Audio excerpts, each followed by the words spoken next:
behalf of our Board of Trustees, it's my great pleasure to welcome you this evening. We're absolutely delighted to be joined by you, Mr. Ambassador, on a most timely topic at a very difficult time.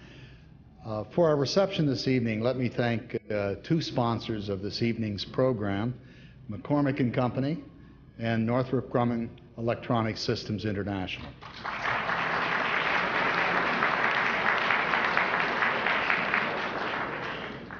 And let me remind you of a couple of our upcoming programs.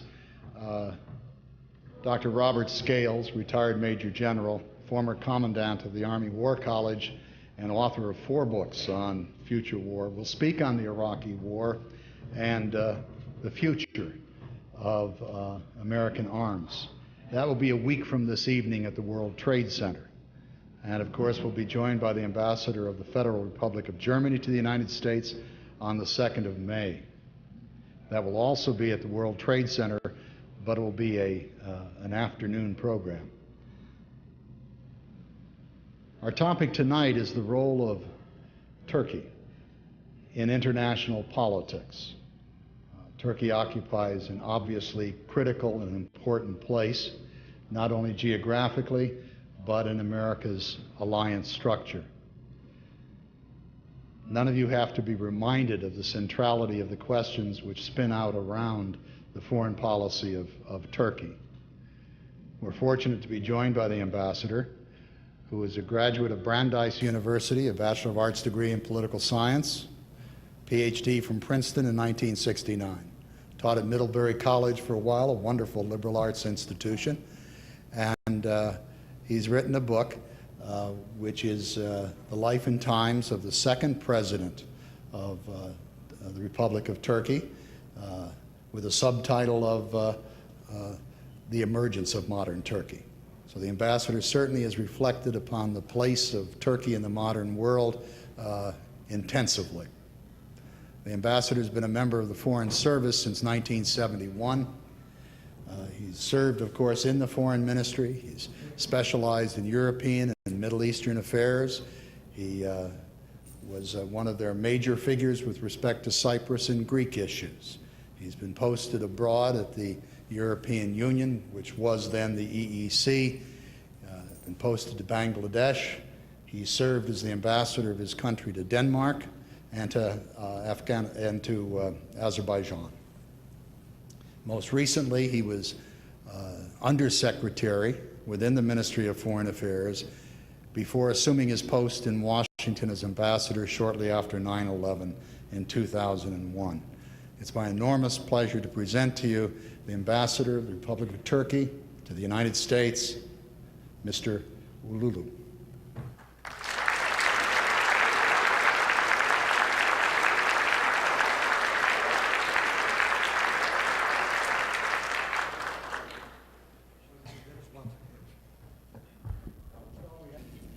Well, thank you very much for that very kind introduction. I have to start with a simple fact. Now I know that there are more people interested in foreign affairs in Baltimore than in Washington.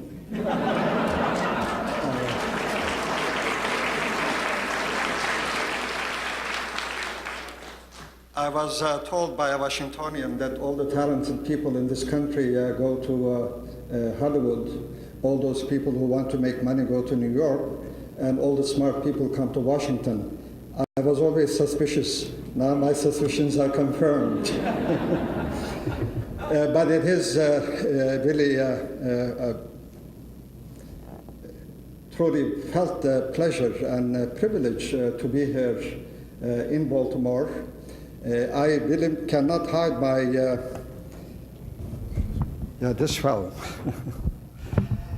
Cannot hide my pleasure in seeing such a large audience on such a beautiful day on a Tuesday afternoon, and I will do my best to make it worthwhile. I generally do not like to speak for very long, and I know that we have to finish at 7:10 promptly. Otherwise, I know what I'm going to run into. I was told a story by a speaker, again, in Washington, who said if you really overdo yourself and talk too long, people start getting up and leaving. And when this happened, he calls after one of the gentlemen who's leaving the hall, and he says, "Why are you leaving?" And the man turns around and says, "I need a haircut." And he says, "Why didn't you get one before you got here?" He said, "I didn't need one until I got here."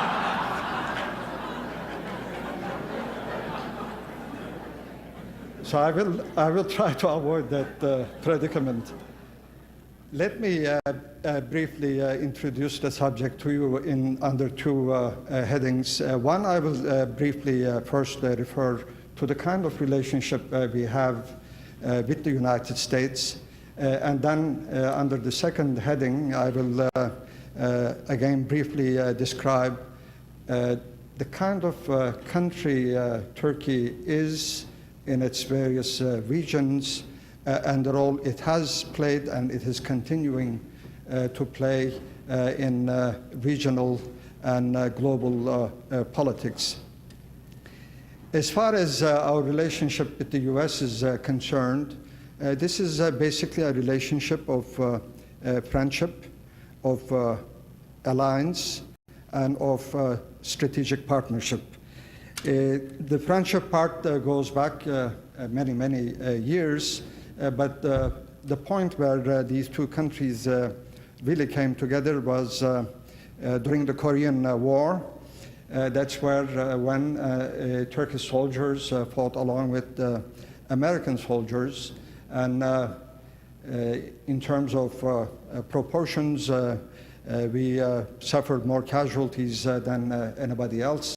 But it was the first time that Turkey and the US stood together in defense of freedom, in defense of other cherished values we hold together. Since that time, of course, our relations have grown stronger. We joined NATO, and throughout the Cold years, Turkey was a pivotal state in protecting the outer eastern flank of NATO.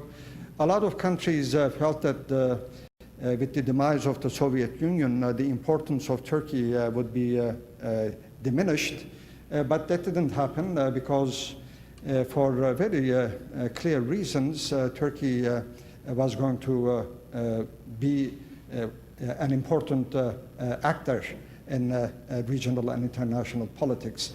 But as our relations grew and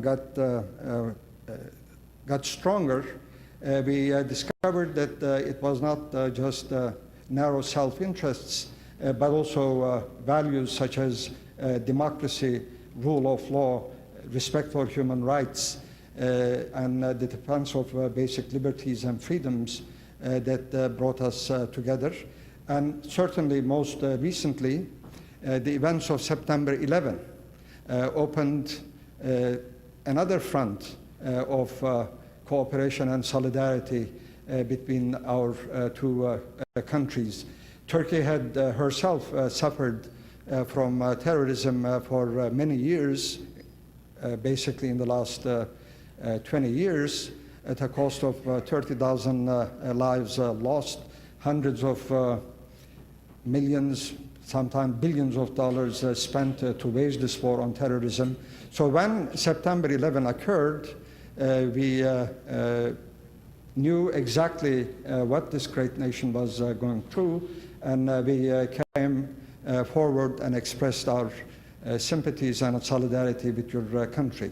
Since then, of course, we have joined the war on terrorism in many ways, on many fronts, including the sending of troops to Afghanistan, commanding the international security force there for 8 months, led by a Turkish general. Certainly, we don't hear much about Afghanistan these days because of Iraq, but Afghanistan and the war on terrorism are still important areas of activity.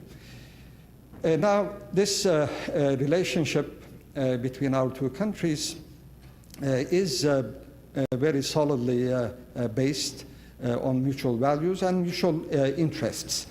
Because aside from the values that I referred to, Turkey and the US have worked together toward the same purposes in various regions, whether it's in whether the Balkans, the Caucasus, the Middle East, and today also in Iraq.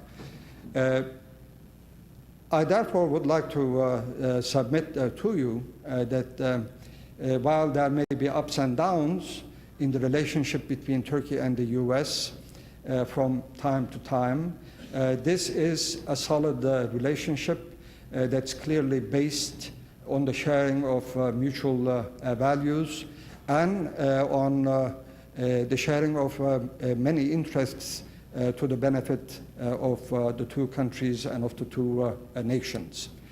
Now, in terms of why Turkey is poised to play an important role in international politics, let's look at where Turkey is in terms of its location. In a very literal sense, Turkey is located at the epicenter of all the known conflicts and conflicts that are still occupying the international community. Look at the Middle East. Forget about Iraq for a moment, but the Middle East conflict has been there for many, many years, and Turkey has been closely engaged there. The Caucasus, there are problems there in Georgia between Armenia and Azerbaijan. The newly independent states of Central Asia, in which direction are they going to go?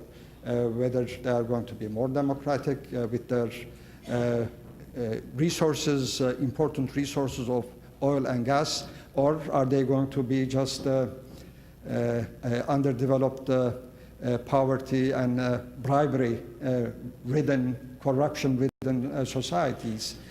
In the Balkans, Turkey and the US have again cooperated together. This, I think, the reason why Turkey has played and is likely to play an important role in these various regions is not just because of its strategic location, but also because of its history. Now, modern Turkey, the Turkish Republic, was established in the early 1920s at the heels of an empire, the Ottoman Empire, that existed for almost 700 years and then gave birth to more than 25 states in its region. So Turkey has very deep connections, historical connections with all these different regions in its area. And cultural ties, religious ties, sometimes linguistic ties. In Azerbaijan, where I served as ambassador of Turkey, we speak the same language. It's exactly the same language, though there's Azerbaijani Turkish is more pure Turkish than what we have in Turkey, but it's basically the same language. So it is not just geography, but also the fact of history that capacitates Turkey to have to play a role in that critical region. But it doesn't stop there. I think the fact that Turkey is a big country with 65 million people, with a huge economy in terms of global ranking, it's the 17th largest economy in the world, though we do have problems.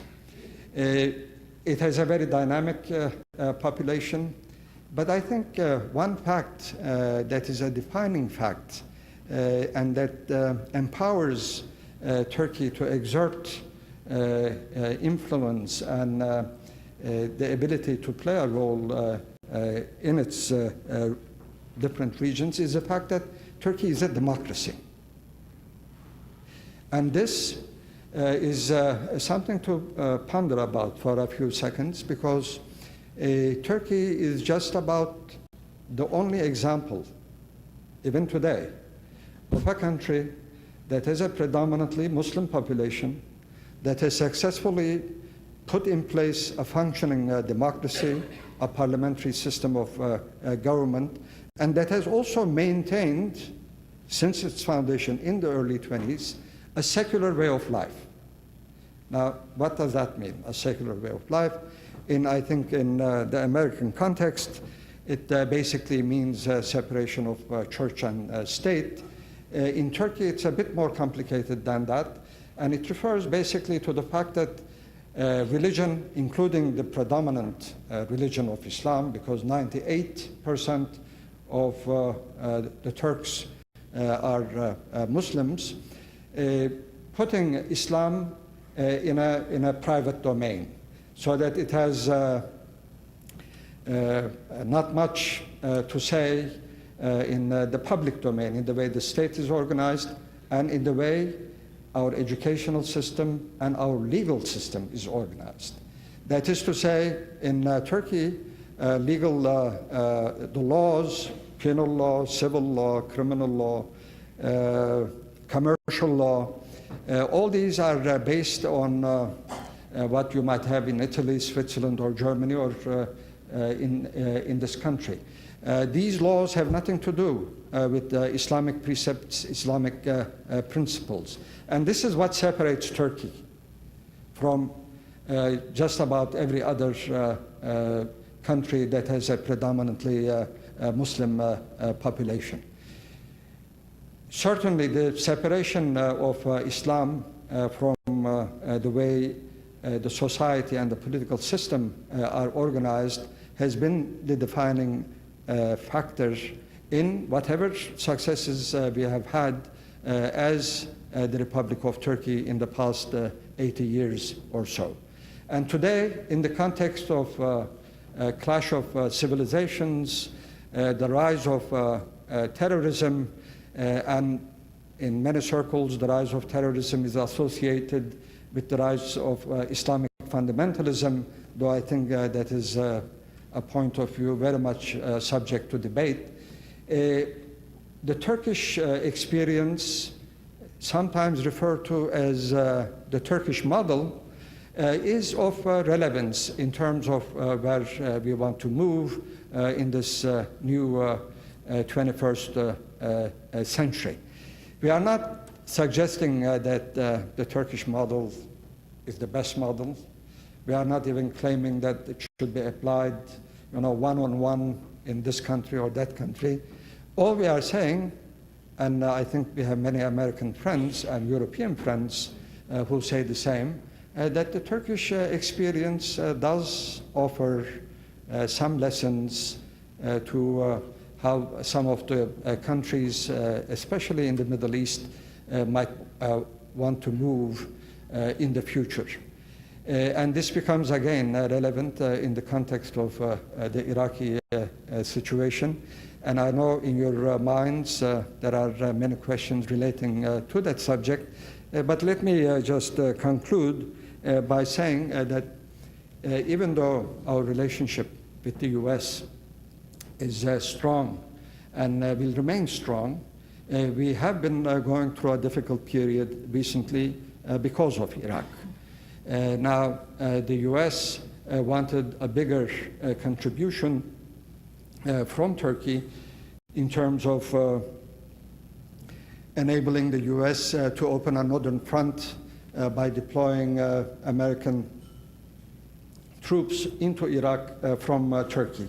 As some of you might know, the Turkish parliament on the 1st of March voted on this motion, and even though there were more yes votes than no votes, on a technicality because of a constitutional requirement, the quorum was not enough for the motion to pass. So that proved to be a big disappointment for the US administration.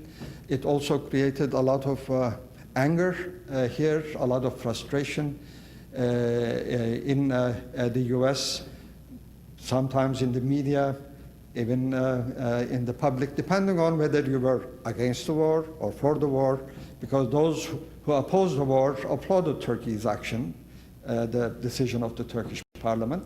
But in any case, this episode did create some tension, some difficulties in the past few weeks in our relations.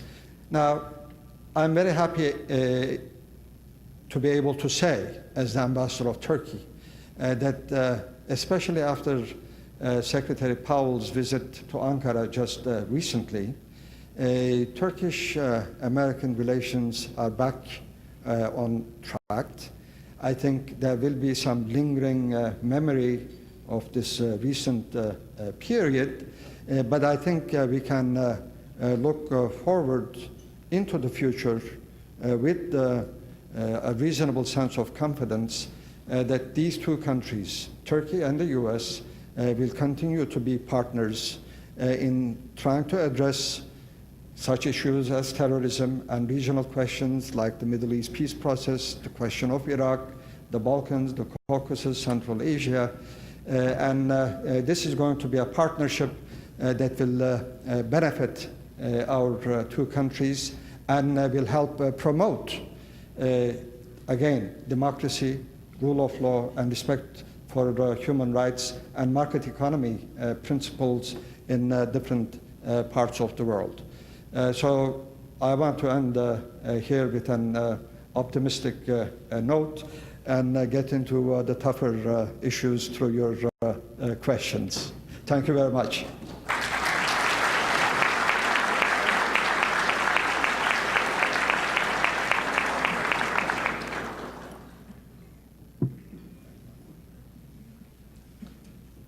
We have microphones in both aisles, but you can ask your question from the floor, of course. Yes, sir.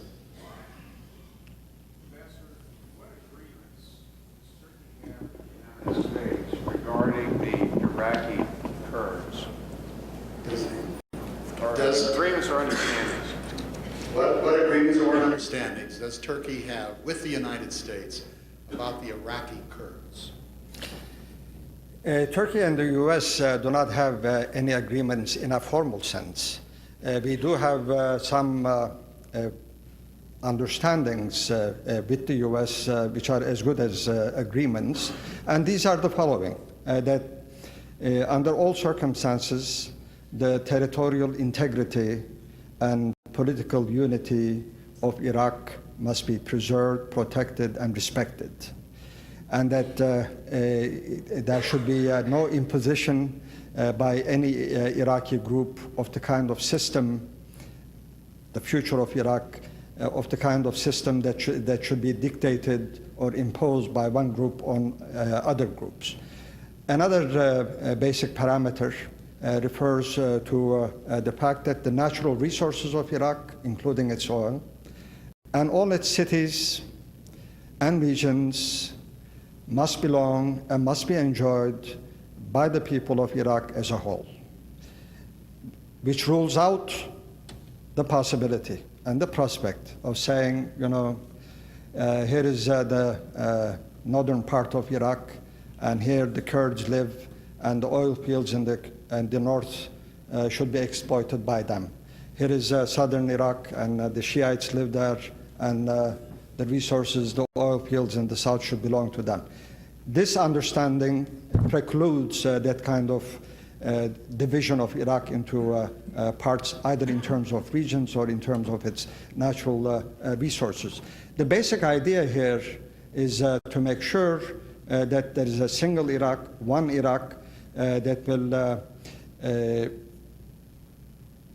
provide security, prosperity, and freedoms to all its citizens and to all the diverse ethnic and religious groups living in Iraq. Let me underline again very briefly, Turkey wishes the Kurdish people of northern Iraq security, prosperity, and freedom. We wish the same for all the other groups. We don't wish more or less for any particular group, because we want the people of Iraq to be happy and secure, all of the people of Iraq. Why has the problem of Cyprus proved so intractable? And do you see any solution with anything that your government can do in cooperation with the Greeks and the Cypriots to solve this problem once and for all? Cyprus has been an intractable problem for a variety of reasons, but basically because throughout the years there wasn't sufficient political will for a genuinely lasting and fair settlement. Now, we had a very intense period of negotiations in the past 2 years with the presentation of a plan by the UN Secretary General Kofi Annan, and unfortunately those negotiations also came to no conclusion. Our feeling is that a solution is possible, is desirable, and it must protect the interests of both the Turkish Cypriots and the Greek Cypriots, but not protect the interests of one side at the expense of the other side. And we hope that while it has not been possible so far, now we feel that with the Turkish and Greek, the two motherlands as we call them, should be more active in providing guidance and support to the two peoples, the Turkish Cypriots and the Greek Cypriots in the island, so that this problem can be resolved. It can be. It was resolved once in the 1959 and 1960. Not a very good solution apparently, but now with hindsight, I think we can do a better job. We are talking about sanctions against Syria. We are talking about possibly attacking Iran. Does it concern your country that you may have displeased us and you may become a victim as well? Thank you. Well, if some countries are frightened by the United States now, it is Turkey. I think if things go that far, you should all be worried here. But I think the emphasis, the focus on Syria at the moment is a matter of concern, should be a matter of concern for all of us. We are certainly concerned with it in Turkey. The Foreign Minister of Israel was in Turkey just yesterday and today, and in the press conference that was held by the Israeli and the Turkish foreign ministers, the Turkish foreign minister, in answer to a question on Syria, said, it's our view that the current military effort should be limited to and restricted to Iraq. And I think that is Turkey's position. Certainly it's a very conflict-ridden region, and it is best to focus on the truly important tasks that still lie ahead in Iraq, and also to focus on the Middle East peace process before really turning our attention to Syria. Not that we should forget about Syria, because Syria must take certain steps in a more positive direction. That's how I would answer your question. Mr. Ambassador, I wonder if you could just talk a little bit more about the relationship with Israel, and particularly the 1995 agreement that was struck. Turkey was among the first countries and the only Muslim country to recognize Israel from the day of its independence in 1948. And we have maintained diplomatic relations with Israel ever since. This we have done despite continuous, sometimes unrelenting pressure from our Arab friends to sever our relations with Israel, depending on the ups and downs of events in that region. And we have always argued that our relations with Israel was not a liability for the region, that it was an asset for the region, that good relations between Turkey and Israel would work in favor of peace and security in that region. And I think events are proving us right. In recent years, our relations with Israel have gathered even more strength. We have these are two ancient peoples, or very old peoples, that have never confronted one another in history. We have always provided haven and refuge to Jewish people starting in the 15th century.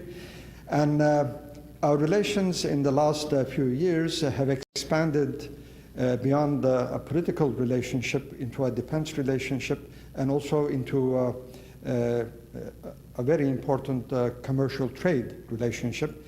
A lot of exchanges, including tourism between Israel and Turkey. And I think Turkey is poised to be an important actor in the Middle East process when we are all able to turn our attention to that problem. And I hope that will not be too far in the future, because if we wait for Iraq first and then Middle East, that will be a wrong sequencing. We have to focus on the Middle East now in order to even get things right in Iraq. That's my personal judgment. Turkey has defended the rights of the Turks on Cyprus for many, many years, but at the same time quelled the Kurds from uprising and seeking independence. My question to you is, how objectively do you differentiate a terrorist from a freedom fighter? Yes, I think that distinction is not difficult to make as far as Turkey is concerned. We have said consistently, publicly, privately, in all forums, under all circumstances, that terrorism has no justification, can have no justification. Terrorism has no religion, no ideology, no geography, no ethnicity, and no nationality.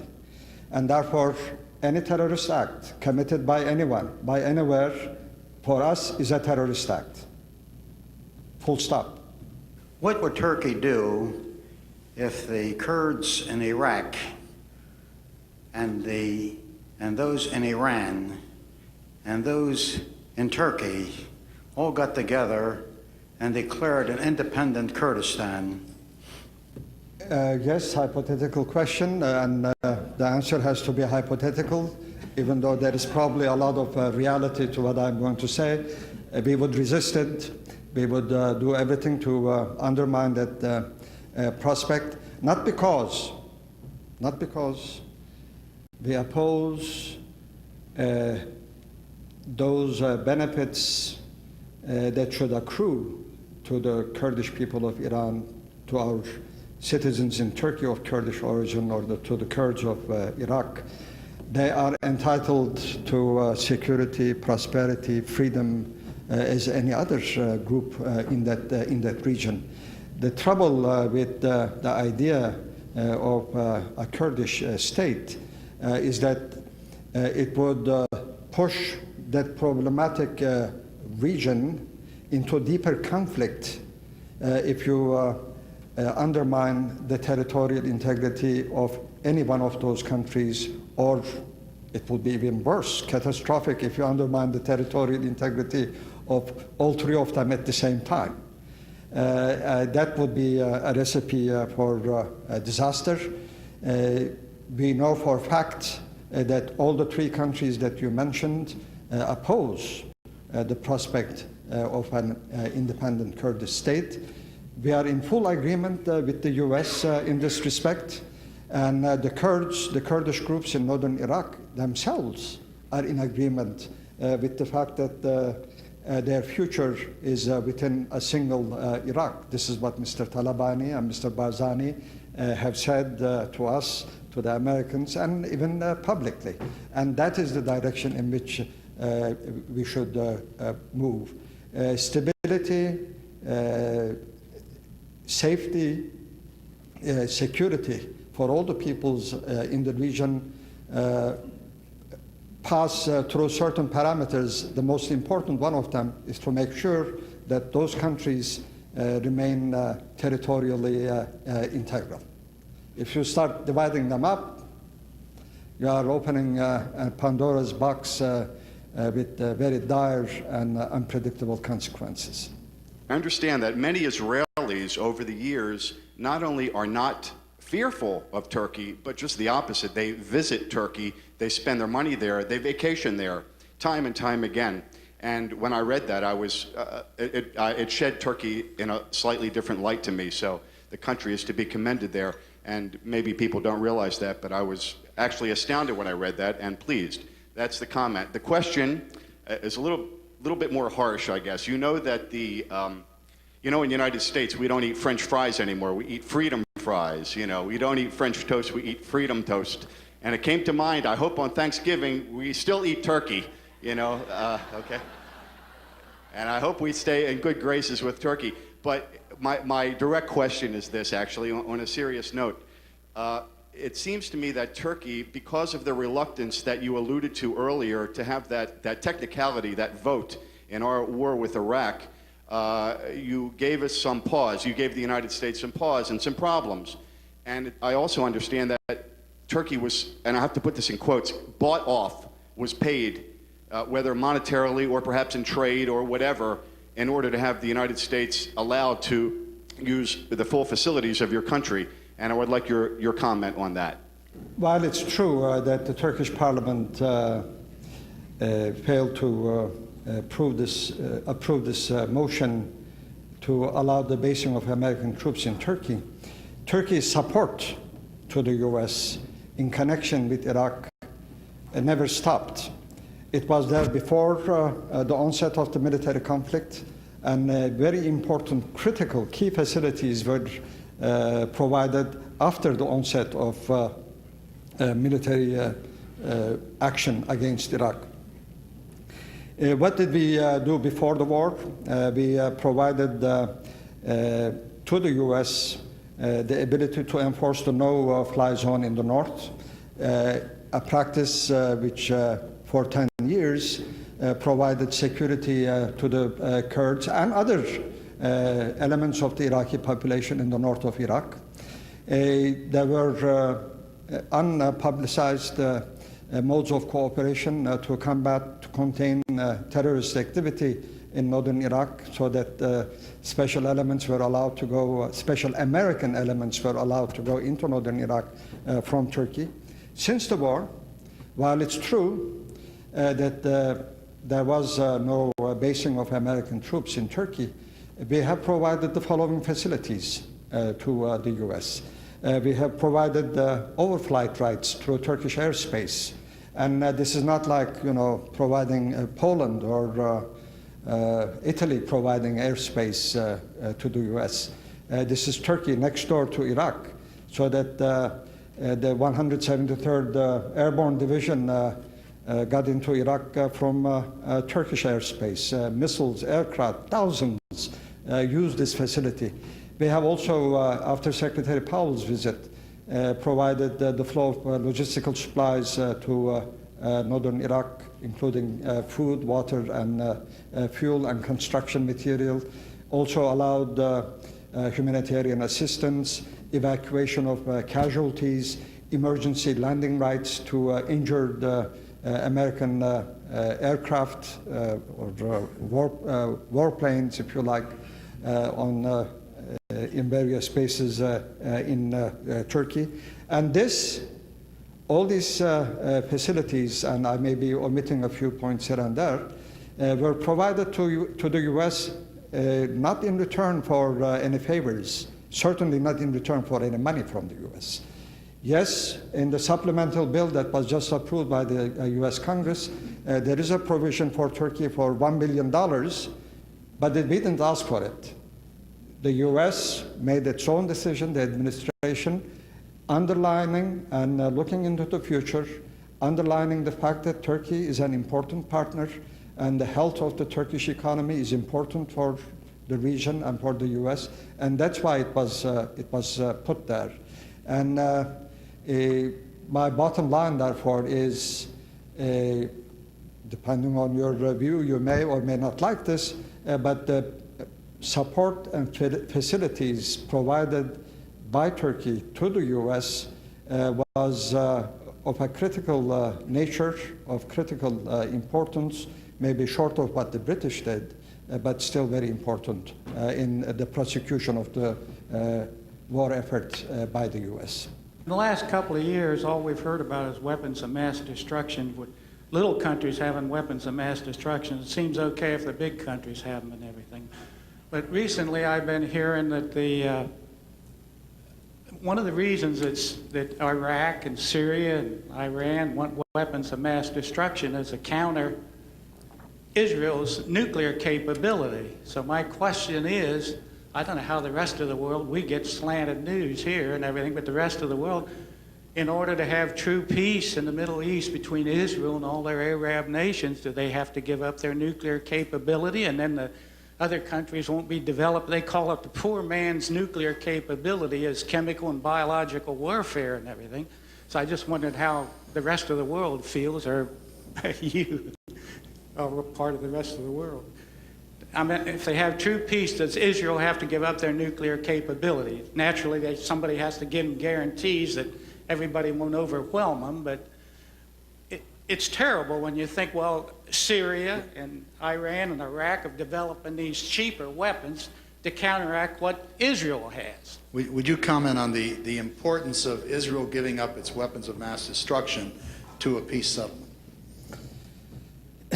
Let me first say that Turkey believes that weapons of mass destruction should be eliminated on a global scale. And this is why we have signed all the international instruments that call either for the control or the elimination or both of weapons of mass destruction.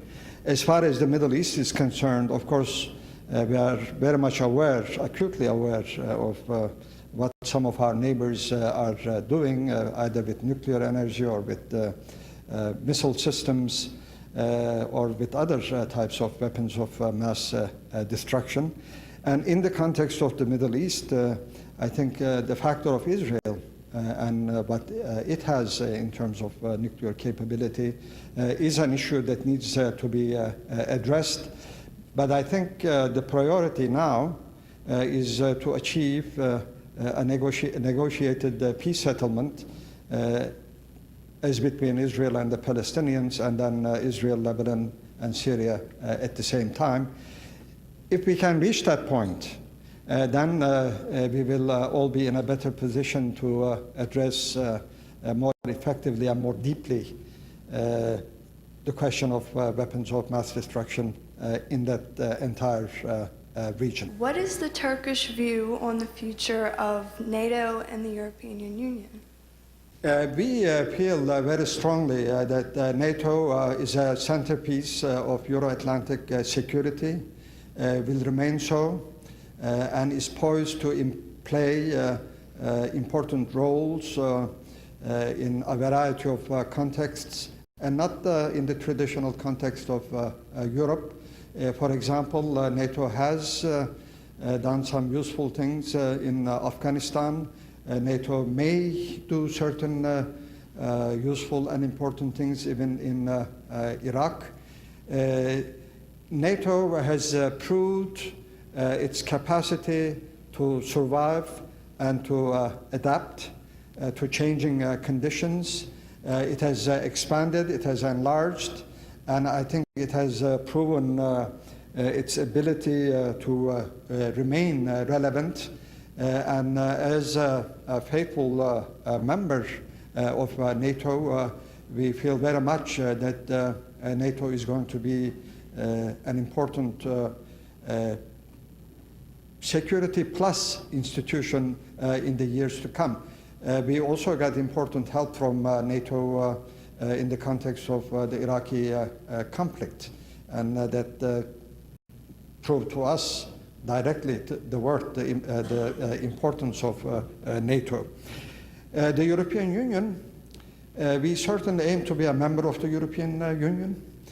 We think it is going to be an important organization and actor in regional and international politics. We do have a special situation there. Europe has not been so enthusiastic about including Turkey among its ranks as a full member. We always run into new thresholds. We pass one bar and then the bar is raised. We pass that one and it goes on and on. And this shows to us that it shows two things to us. Number one, Turkey will one day become a member of the European Union because that is the culmination, not the end, but the latest culmination of our drive at westernization, at modernization, at identifying with being a member of Europe and the Western community of nations. And second, it shows to us that while Turkey is ready for membership in the European Union, it's the European Union which is not ready for Turkey's membership, and that may take a little time, but we will wait. Besides the the negative effect that the insulting American cartoons had on the March 1st parliamentary vote, how was the vote affected by Turkey's desire to become a member of the European Union? That played really no role, even though we got some nice vibrations from some of our European friends. All of a sudden, Turkish democracy, which had been found deficient by our European friends for so long, all of a sudden Turkish democracy became very popular in Germany and France. And I think some people in Turkey felt, well, apparently Turkey did something right at the end. But it was a short-lived enthusiasm on the part of Europe. I think the real path toward membership in the European Union will still be in meeting the criteria for membership. And there we have to be fair. There are very specific, concrete, objective criteria, political, economic, and other criteria that candidate countries must meet. And I think we are getting there. We are certainly moving in the direction of membership. But the situation in Iraq, it did play into European and American politics a little bit, but we didn't play it in Turkey as such. What kind of a role will Turkey play after war to solve the major issues? Will that be inactive, like being a good model for Middle East, or will Turkey take action to solve the problems there? It's a very good, fair question. Turkey will and wants to play a major role in the reconstruction and rebuilding of Iraq. And this role will not be limited to the physical reconstruction of Iraq. Turkey, being a neighbor of Iraq and being a country that has a lot of experience in its dealings with the Iraqi people, is eminently poised to assume a major role in the reconstruction effort of Iraq. But I believe we also have a contribution to make in terms of our historical ties and cultural affinity with the people of Iraq. And we will work with the US and with other members of the international community to make sure that the Iraqis assume the governance of their country in the shortest time possible on the basis of the full participation and equal participation of all the diverse elements of the Iraqi people.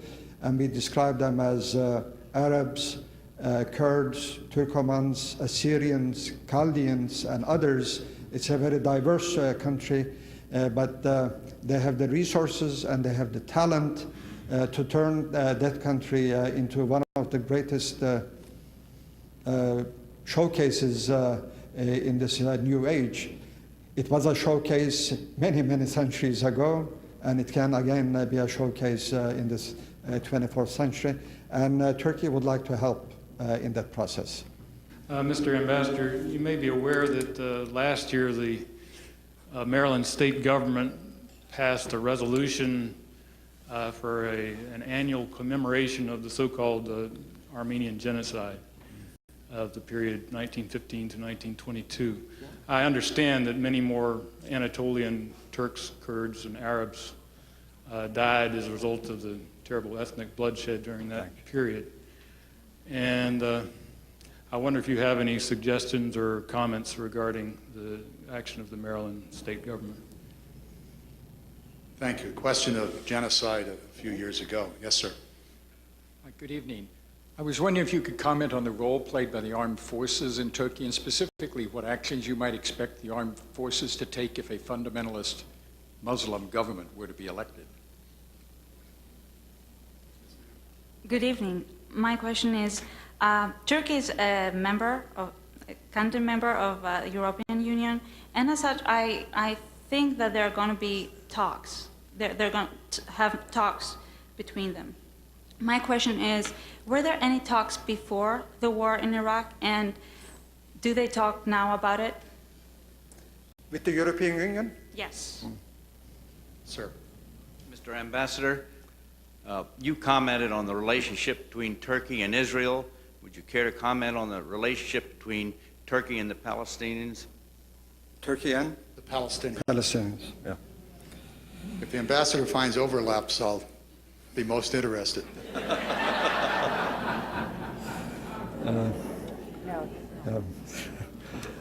I'm going to be overstepping my bounds here. It's 12 after 7. On the Armenian genocide in the Maryland Assembly, that was a big issue, and it's still something that we are concerned with. There are efforts at the state assemblies at different local levels, and there are also efforts in the U.S. Congress to push resolutions through on the recognition of, as we describe it, as the so-called genocide claims by Armenians perpetrated by presumably the Turks. Now, on this, what I would like to say is that the Armenians have their own version of the events of that period, and so do the Turks, and the two versions are very different. We readily admit and recognize that a lot of people, innocent people, died, lost their lives, suffered on both sides of the aisle, but it was not a one-sided affair, and it certainly was not anything that could be described as genocide. We have to look forward, but at the same time, we insist that this is something that cannot be resolved by legislative fiat, whether by Maryland or by the U.S. Congress or the French Parliament. It can only be resolved through dialogue between the Armenians and the Turks. There are some efforts in this direction, and we certainly look forward to the day when the Turks and the Armenians come to a mutual understanding of their shared history, and also look forward to the day when Turkey and Armenia establish full diplomatic relations and good neighborly relations. The role of the military in Turkey, the military is a very important institution in Turkey. It has played a unique role in Turkey. It has intervened several times in the past decades, but every time they withdrew to their barracks and returned to allow the return to democratic rule. Today, the military is essentially out of politics, but there are institutions like the National Security Council where the military is able to express its views and its concerns to the government and to the president of Turkey. I think it would be unfair to call the current government as a fundamentalist Islamic government. No, it's not. There are some very convinced Muslims in the ruling party, but they did not run on a religious platform. They did not win on a religious platform. They won for promises to address Turkey's economic problems. And one of the first things they did was to try to take Turkey into the European Union. So I think we have to see what they do, and we have to give them the opportunity to prove themselves that they are committed to Turkish democracy, which they say they are, and so far that's the way they have done things in Turkey. But the military will always be a major institution that will make sure that things are not getting out of hand, especially with respect to the secular nature of Turkish polity and society. On European Union and Iraq, yes, we spoke to a lot of different countries on Iraq. We not only spoke to the European Union and the US, but also we have been speaking to the regional countries. There was an important conference of the regional countries in February in Istanbul. And Turkey is a multidimensional actor playing a role in the Islamic world, in Europe, in our relations with the US. Turkey and Palestinians, finally. We are very much aware of our very important relationship with the Palestinian people and with the Arab states. These were, most of them were part of the Ottoman Empire.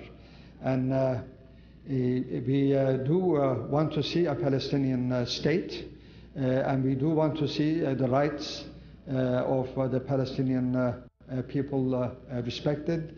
We believe they also need and deserve security and prosperity and a state of their own, as does Israel within recognized and secure borders. And I think that will be the end of my answer, but I want to share with you another thing about planning. And this was an anecdote that former President Reagan really appreciated. This is about, in the Soviet Union, everything is planned way ahead. This guy who saves money for years to buy a car finally has the money, goes to the state agent that sells the car, signs the contract, and he says, "When is the delivery?" And the guy says, 10 years from now. And the man who buys the car doesn't change his face. He says, "Morning or afternoon?" The agent says, I said, 10 years, what difference does it make, morning or afternoon? He says, the guy who buys the car, he says, "The plumber is coming in the morning."